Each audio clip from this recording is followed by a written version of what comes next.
몇 년 전에 설문조사를 한 적이 있었습니다. 한국 기독교인들이 가장 좋아하는 찬송가가 무엇일까? 설문조사를 했더니 거기에 무엇이 나왔을까요? 우리 찬송가 405장 나 같은 죄인 살리신 그 찬송가를 가장 좋아한다 라고 하는 설문조사가 나온 적이 있습니다.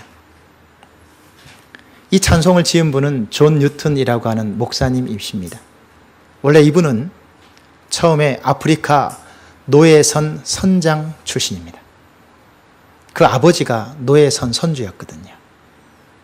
아프리카의 흑인들을 데려다가 서양의 나라에 팔면서 엄청난 부를 축적한 사람입니다. 아버지의 뒤를 이어서 존 뉴턴도 노예선 사업을 하게 되죠. 엄청난 부를 축적하게 됩니다. 인신매매나 다름이 없는 일이죠. 그런 그가 예수를 믿게 되고 은혜를 받게 됩니다. 그 자신의 연약함과 부족함을 깨닫고 후에 이분이 영국 성공의 목사가 됩니다. 예수를 믿고 은혜를 받고 나서 자신의 삶을 돌아보면서 작사한 곡이 바로 나 같은 죄인 살리신입니다. 가사가 얼마나 은혜스럽습니까? 존 뉴턴 목사님께서 생전에 이런 말씀을 하셨습니다. 천국에 가면 세 가지 놀라게 되는 일이 있다. 천국에 와 있을 것이라고 생각했던 사람이 없어서 놀라고, 천국에는 못 올 줄 알았던 사람이 와 있어서 놀라고, 나 같은 사람이 천국에 와 있는 것을 보고 놀란다. 참 기가 막힌 고백이죠. 전 세계 인구가 현재 몇 명인지 아십니까? 2016년, 2015년 통계로 보면 약 7억 5천만 명 정도 됩니다. 73억 5천만 명입니다. 예. 73억 5천만 명이 작년까지의 전 세계 인구입니다. 여러분이 누구냐면, 여러분이 어떤 사람이냐면 73억 분의 1로 구원받은 사람입니다. 여러분, 이거 결코 간단히 넘길 문제가 아닙니다. 여러분은 73억 대 1을 통과한 사람들이에요. 이렇게 많은 사람들 중에서 내가 하나님을 알게 되고 예수님을 알게 되고 구원받아서 하나님 자녀 되었다.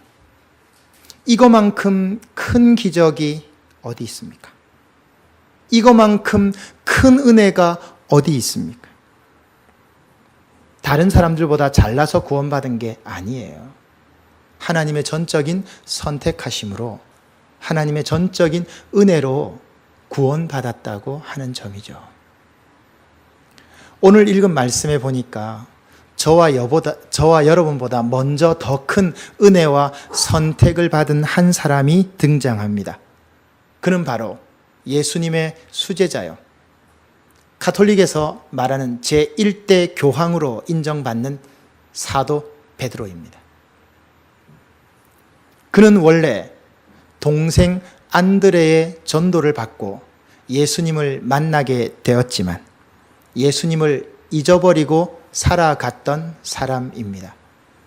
오늘 본문 1절과 2절의 말씀을 보시게 되면 예수님께서 수많은 사람들 앞에서 말씀을 전하고 있는 그 순간에도 베드로는 먹고 사는 일에 매달려서 그물을 씻고 있었다라고 말씀합니다.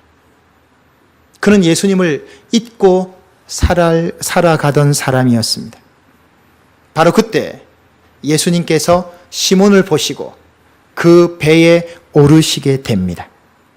예수님이 그를 선택하셨다라는 뜻입니다. 이 놀라운 사건으로 인해서 베드로에게는 엄청난 변화를 경험하게 되고 그 변화가 시작됩니다.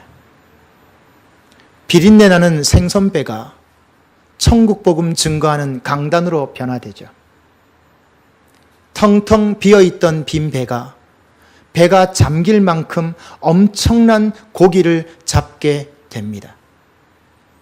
고기 낚는 어부에서 사람 낚는 어부로 변화됩니다. 베드로에게 있어서는 엄청난 변화가 나타난 겁니다. 한 번뿐인 인생 우리도 베드로처럼 제대로 한번 쓰임받아야 되지 않겠습니까? 우리도 예수님으로부터 이런 변화를 한번 받아야 되지 않겠냐는 거죠. 오늘 말씀은 그런 의미에서 변화를 경험하는 중요한 세 가지 키워드에 대해서 말씀하고 있습니다. 저는 오늘 본문의 말씀을 가지고 세 가지 키워드로 여러분에게 변화를 경험하기 위해서 무엇이 있어야 하는지 생각해 보기를 원합니다. 첫 번째 키워드는 드림입니다. 오늘 본문 3절의 말씀을 보십시오. 베드로는 자신의 배를 예수님께 드렸습니다. 자신의 소유고 자신의 재산이었습니다. 여러분, 이것은 흔한 일이 아닙니다. 결코 쉬운 일이 아닙니다. 왜냐하면 뱃사람들은요, 뱃사람들만의 그들의 법이 있습니다. 제가 몇 달 전 수요 예배 시간에 이 부분 말씀을 한번 드린 것 같아요. 요한복음 강해를 할 때 말씀드렸던 것 같은데요. 저는 이 내용을 읽으면서 충분히 이해할 수 있었습니다. 제가 해군으로 근무를 했거든요. 해군 함정은요, 전 세계적으로 공통된 예법이 한 가지 있습니다. 함장의 자리에는 대통령도 앉지 않는다는 점입니다.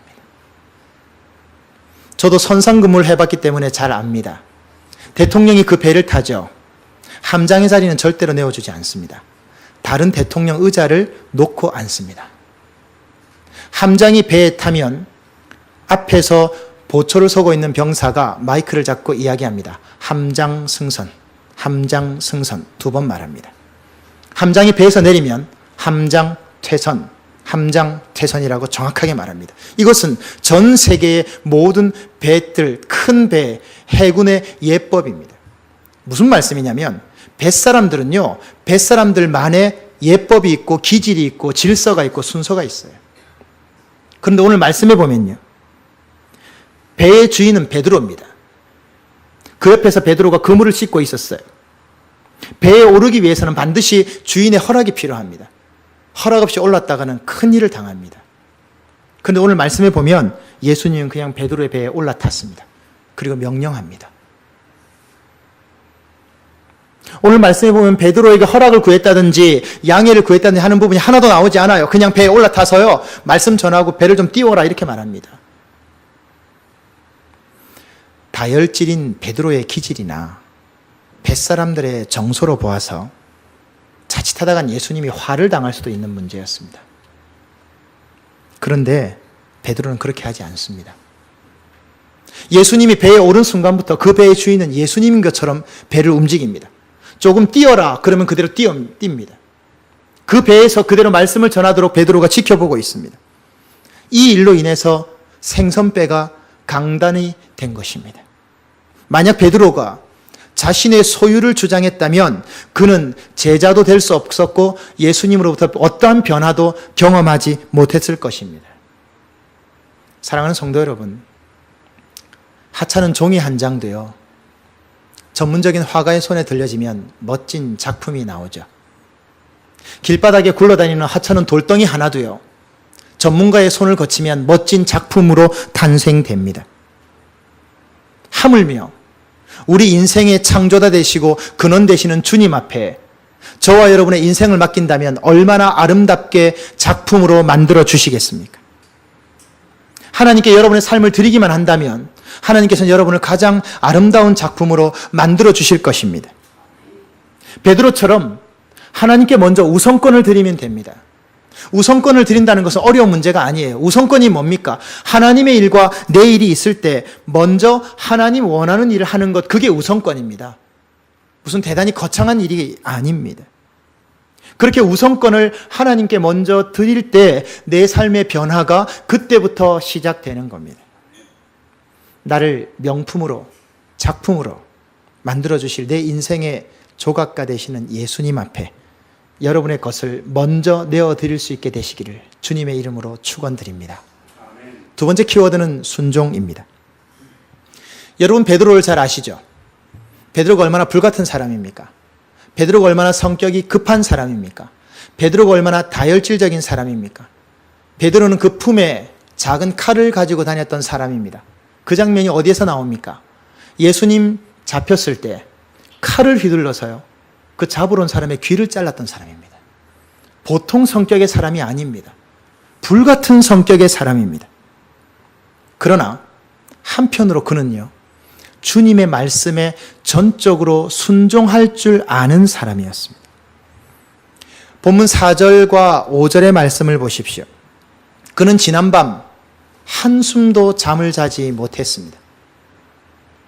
고기 잡느라고 잠 한숨 자지 못하고요, 고기 한 마리도 잡지 못하고요, 밤을 꼬박 새고 다시 조업에 나가기 위해서 그물을 씻고 있었습니다. 왜냐하면 그물을 씻거나 그물을 정리하지 않으면 다시 그물을 내릴 수가 없어요. 그렇게 피곤한 몸을 이끌고 잠 한숨 못 자고 그물을 털고 있는데 갑자기 예수님이 나타나셔서 일방적으로 말씀합니다. 뭐라고 합니까? 배를 띄워라. 깊은 데로 가라. 그물을 내려라.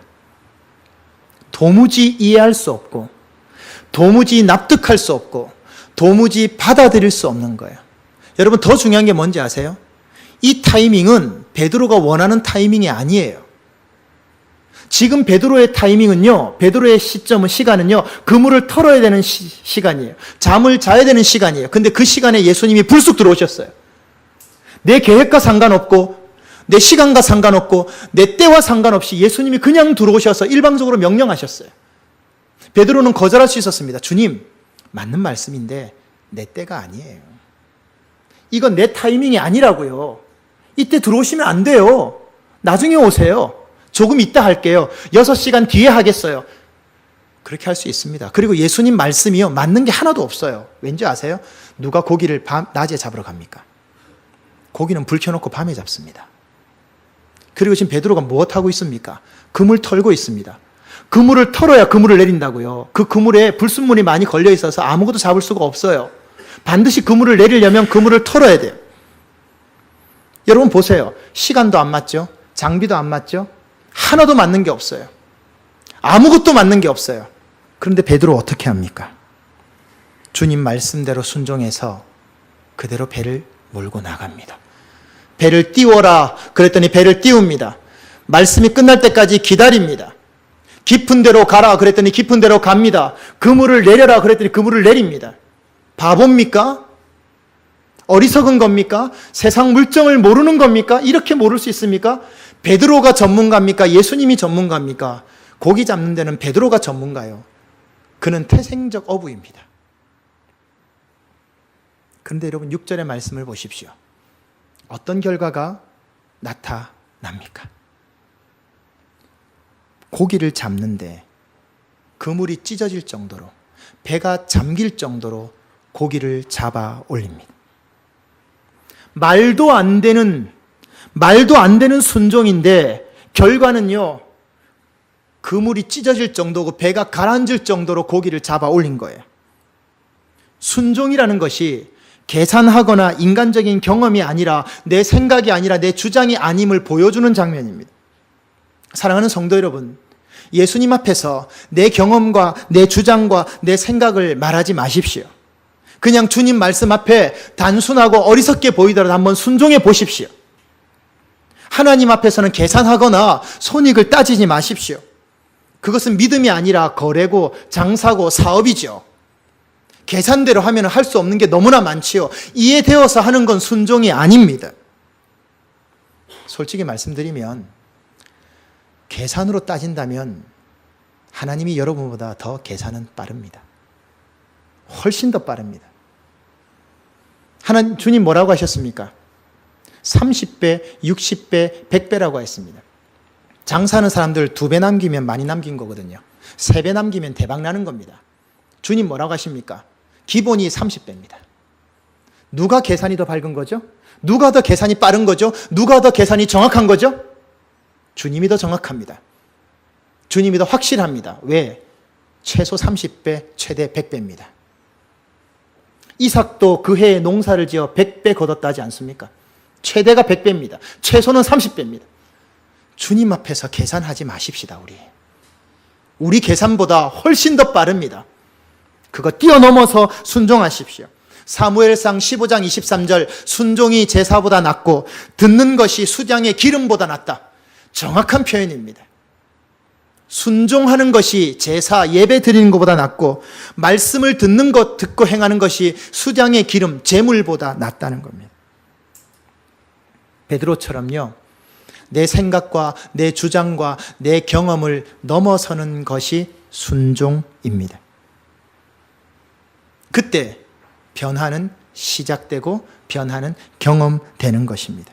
내 삶에 변화가 안 일어난다는 말은 무엇이냐면 내 삶에 순종이 없다라는 뜻으로 보면 됩니다. 거의 틀리지 않습니다. 이 귀한 순종이 여러분에게 넘쳐나시게 되시기를 주님의 이름으로 축원드립니다. 세 번째 키워드는 고백입니다. 드림과 순종과 고백입니다.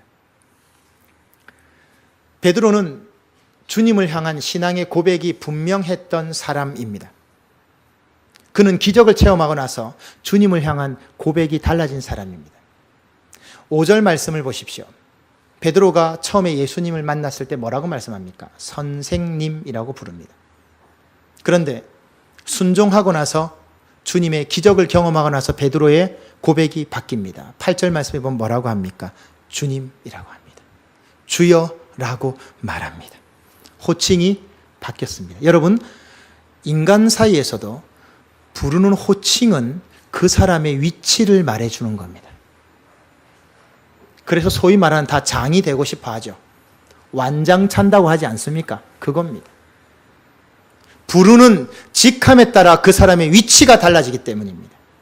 지금 베드로가 처음에 선생님 하고 불렀다가 정말로 주님을 발견하고 나서 주여라고 바뀌었습니다. 이게 무슨 뜻인지 아십니까? 예수님을 제대로 만난 겁니다. 진짜 제대로 맞닥뜨린 겁니다. 예수님이 누구신지를 알게 되니까 그 호칭이 바뀌는 거예요. 여러분 세상 사람들한테 물어보세요. 예수님 뭐라고 그러는지. 4대 성인 중에 한 사람, 좋은 말씀 한 사람, 뭐 그 정도 봅니다. 틀렸습니다. 예수님은 공자나 맹자 같은 성인 반열에 낄 뿐이 아닙니다. 예수님은 선생님이 아니에요. 예수님은 유일한 하나님의 아들이시고 유일한 우리의 구원자이십니다. 베드로는 그것을 깨달은 겁니다. 예수님을 내 인생의 주인으로 고백했기 때문에 주여라고 말한 거예요. 주인이란 뜻이에요. 영어에 보면 더 마스터예요.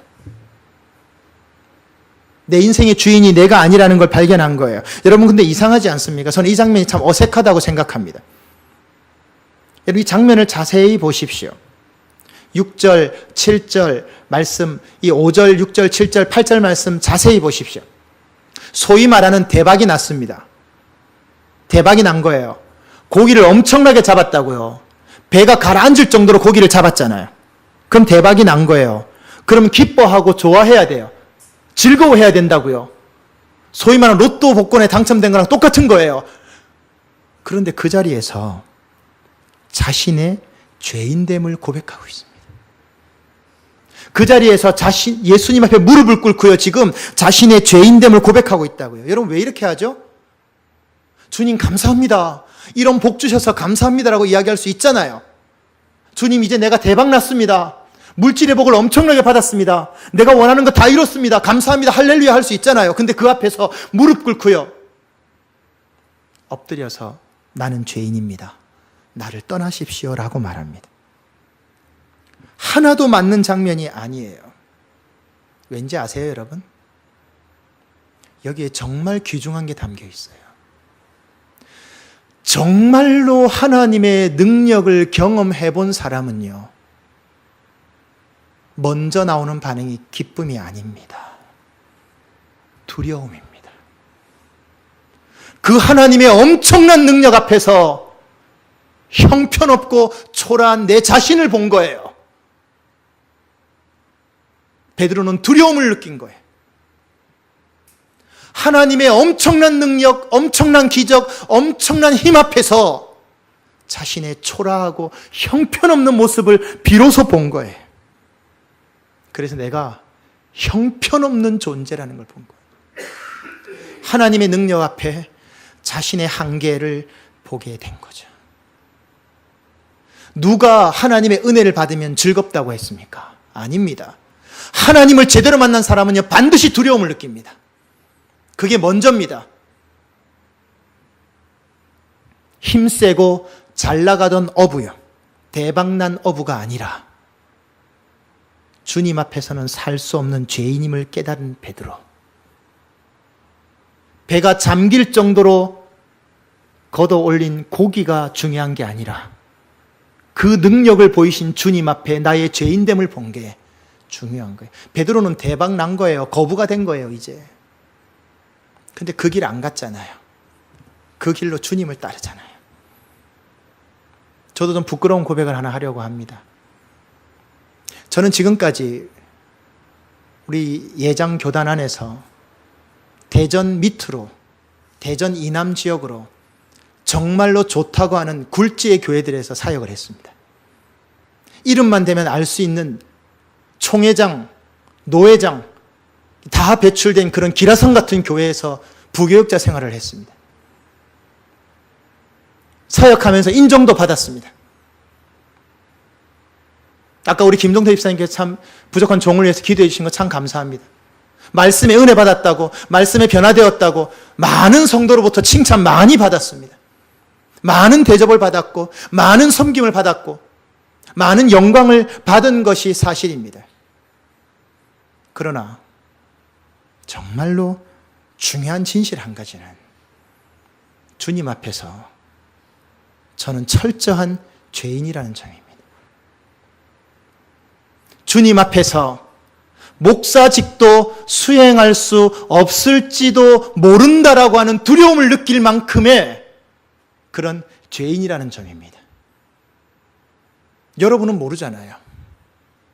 내 속에, 제 속에, 설교자라고 제 속에 어떤 것이 있는지 그걸 다 들춰내면 목회를 못한다니까요.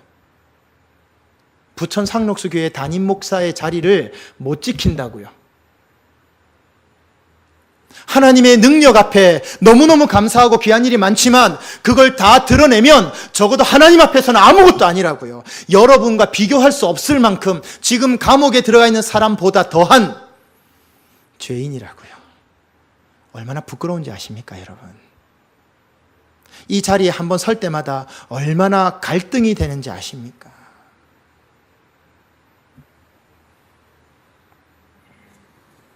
예수님은 깨끗하고 의롭고 잘난 사람 쓰지 않습니다. 쓰실 필요가 없어요. 그 사람은 자기 이름 드러내기 위해서 스스로 알아서 일을 하는 사람입니다.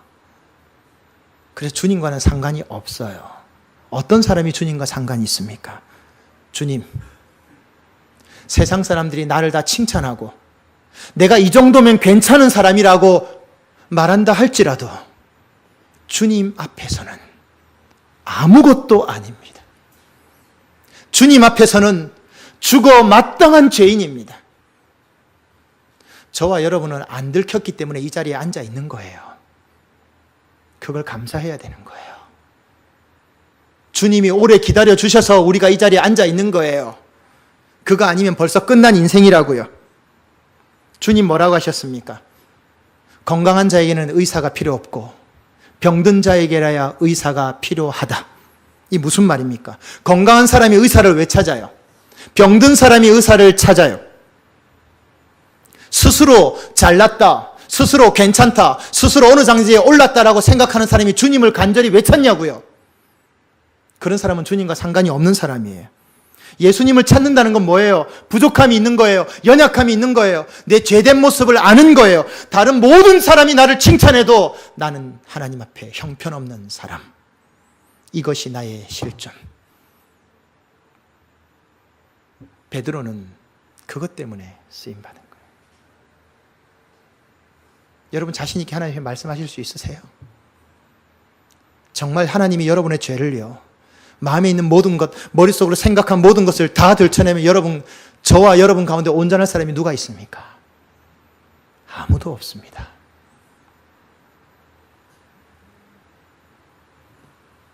이것이 은혜입니다. 주님은 베드로의 그런 면을 보고 쓴 겁니다. 이제 대박났다고 좋아한 것이 아니라 주님 발 앞에 무릎 꿇고 나를 떠나라고, 주님 앞에 다 들켰다고, 주님의 그 능력 앞에 내 모습이 다 들켰다고, 다른 사람이 아무리 괜찮다고 말해도 나는 형편없는 사람이니까 주님 나를 떠나세요. 주님이 그것 보고 베드로를 들어서 쓰신 겁니다. 그의 고백을 보고 주님이 쓰신 거죠. 사랑하는 성도 여러분, 세상과 물질과 권력과 사람들의 칭찬과 평판과 인기에 여러분의 마음을 빼앗기지 마시기 바랍니다. 예수님께 신앙의 깊이를 뿌리 내리십시오. 깊이 내리십시오. 뿌리가 깊을수록 높이 올라갈 수 있습니다. 하나님이 여러분을 만지시기를 원하십니다. 하나님이 여러분을 변화시키기를 원하십니다. 여러분은 하나님께 선택받은 사람입니다. 드림과 순종과 고백은 하나님이 여러분을 만질 수 있는 변화의 통로고 도구가 될 것입니다. 그때의 베드로의 변화가 나의 변화가 될 것입니다. 주님이 나를 마음껏 만지실 수 있도록, 주님이 나를 변화시키실 수 있도록, 주님 앞에 여러분의 것을 맡겨드릴 수 있도록, 그래서 변화의 주인공으로 베드로처럼 주님 앞에 쓰임받는 여러분 다 되시기를 주님의 이름으로 축원드립니다.